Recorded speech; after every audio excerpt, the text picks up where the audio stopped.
What makes Zuko's decision in the Season 2 finale of Avatar: The Last Airbender so painful is not simply that he joins Azula. It is that for a brief moment, it truly feels like he is about to choose the right side. He is standing right there, in the crystal catacombs beneath Ba Sing Se, talking to Katara like someone who is finally tired of being angry. He is vulnerable, he is honest, he is not shouting, threatening, or chasing the Avatar. He is just a broken young man who seems like he finally understands that the life he has been chasing may not be the life that will heal him. And then Azula appears, offers him everything he has wanted since the beginning of the show, and Zuko makes the choice that breaks everyone's heart.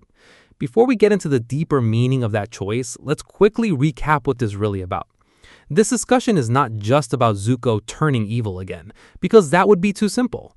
This is about why Zuko accepted Azula's offer, why his redemption arc was not actually destroyed, and why that betrayal was necessary for his full transformation later. Season 2 spends a lot of time showing Zuko slowly changing.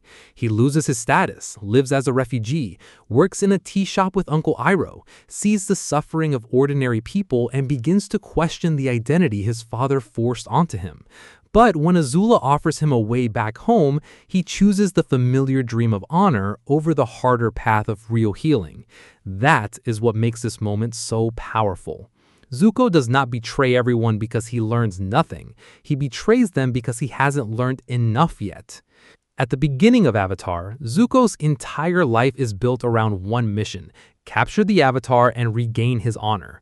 To Zuko, honor is not an inner moral value yet. It is something his father can give him back. It is approval. It is status. It is his place in the Fire Nation royal family. He believes that if he captures Aang, he will stop being the banished prince and become worthy again. That is why he is so intense in Season 1. He is not just hunting the Avatar like a normal villain. He is chasing the only version of self-worth he understands. Every failure feels personal, because every failure means he is still rejected. But Season 2 begins tearing that identity apart. After Azula is sent after him and Iroh, Zuko is no longer just an exiled prince with a mission. He becomes a fugitive. He has no ship, no crew, no official power, and no clear future. He is forced to live among the same kind of people he once looked down on. He sees poverty, fear, injustice, and the consequences of war from the ground level. He and Iroh hide in the Earth Kingdom, and eventually they find a strange kind of peace in Ba Sing Se. For Iroh, the tea shop is a chance to build a new life. For Zuko, it is more complicated. There are moments when he seems calmer, even softer, but there is also a part of him that hates how far he has fallen. That is one thing the finale understands very well.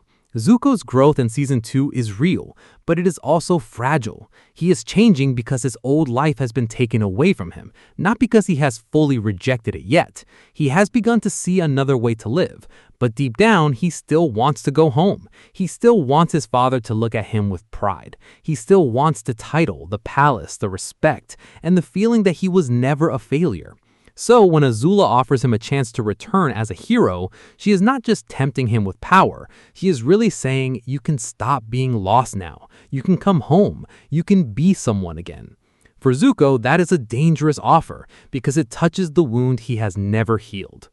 He betrays the progress he made, yes, but he does not erase it. Everything he experienced with Iroh still matters. Everything he saw while living as a refugee still matters. His vulnerable conversation with Katara still matters. The problem is, Zuko has not become strong enough to choose that new truth over the old lie. He knows there is goodness in him, but he doesn't fully trust it. He knows Iroh's path is healthier, but Ozai's approval still feels like the prize he was born to chase. That is why the catacomb scene with Katara is so important. Katara doesn't see Zuko as a prince or a monster in that moment. She sees him as someone who was hurt by the Fire Nation in a different way. When Zuko talks about his scar and his mother, the scene briefly removes the war from the conversation and focuses on pain. Katara even considers using the spirit water to heal his scar, which is symbolically huge. She is offering him something Azula cannot offer: real compassion. Not status, not victory, not royal approval. Compassion. But compassion is also frightening for Zuko because if he accepts Katara's kindness, he has to accept that healing may come from outside the Fire Nation's definition of honor. He has to accept that the people he was taught to view as enemies may understand him better than his own family. And most importantly, he has to accept that his father's version of honor is broken. At this stage of the story, that is too much for him. Zuko wants peace, but he is not ready to pay the price of admitting that his entire mission was wrong.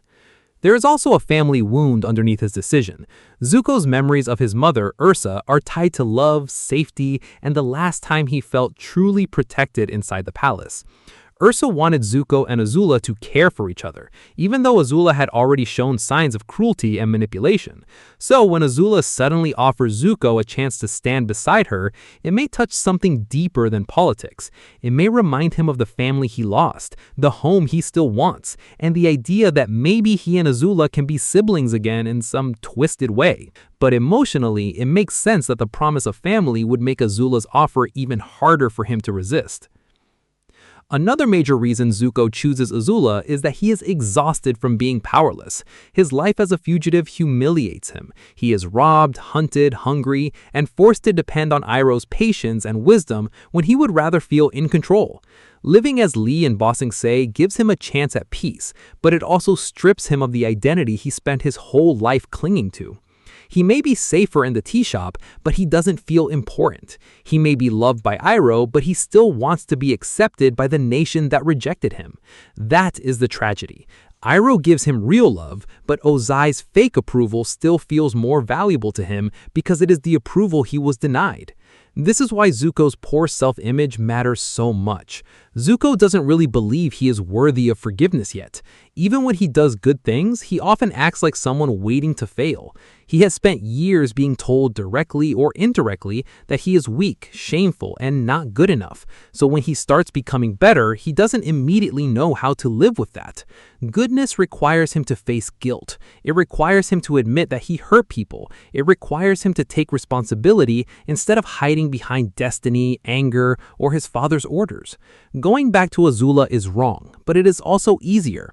It lets him return to a role he understands, even if that role is destroying him. This is one of the reasons Avatar's writing is so strong. The show doesn't pretend redemption is easy. Zuko doesn't become a better person just because he feels sad once. He doesn't become redeemed just because he has a few human moments. Real redemption requires a conscious decision to reject the system that shaped him, and he hasn't reached that point yet. In Season 2, he is halfway between two versions of himself. One version wants Iroh's wisdom, peace, and moral clarity. The other version wants Ozai's approval, royal comfort, and the old dream of honor. When the finale forces him to choose, the old version wins. But that failure is exactly what makes his later redemption more powerful. If Zuko had joined Team Avatar in Ba Sing Se, it would have been satisfying, but it might have been too simple. He needed to get what he thought he wanted. He needed to return to the Fire Nation as a prince. He needed to sit inside the palace, hear people call him honorable, and realize that he still felt empty.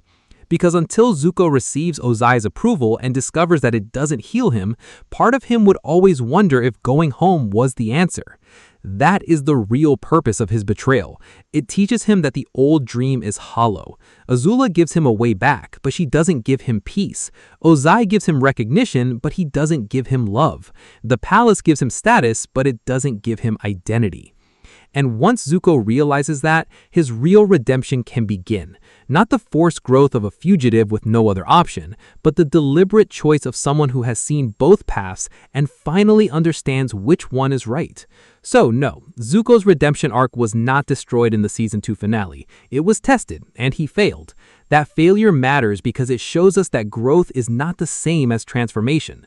Zuko had grown, but he had not fully transformed. He had started questioning his father's definition of honor, but he hadn't rejected it. He had felt compassion, but he hadn't chosen it over power. He had seen another life, but he still wanted the old one. And that is why the betrayal hurts in the best way possible. It's not random. It's not lazy writing. It's painfully human. Zuko chooses Azula because she offers him the exact thing he still thinks will fix him. But the tragedy is that everything she offers is part of the cage he needs to escape. He thinks he's choosing home, but he is really choosing the prison that shaped his pain. He thinks he's regaining his honor, but he is actually delaying the moment when he will discover what honor truly means. In the end, Zuko had to go back to the Fire Nation to understand that it was never the home he was searching for. He had to stand beside Azula to realize that victory without peace means nothing. He had to receive the approval he spent years chasing to finally see that his father's approval was worthless. That is why this moment is not the end of his redemption arc. It is the darkest turn before the real beginning. Zuko doesn't become a better person because he never falls. He becomes a better person because after falling, he finally chooses to stand up for the right reason.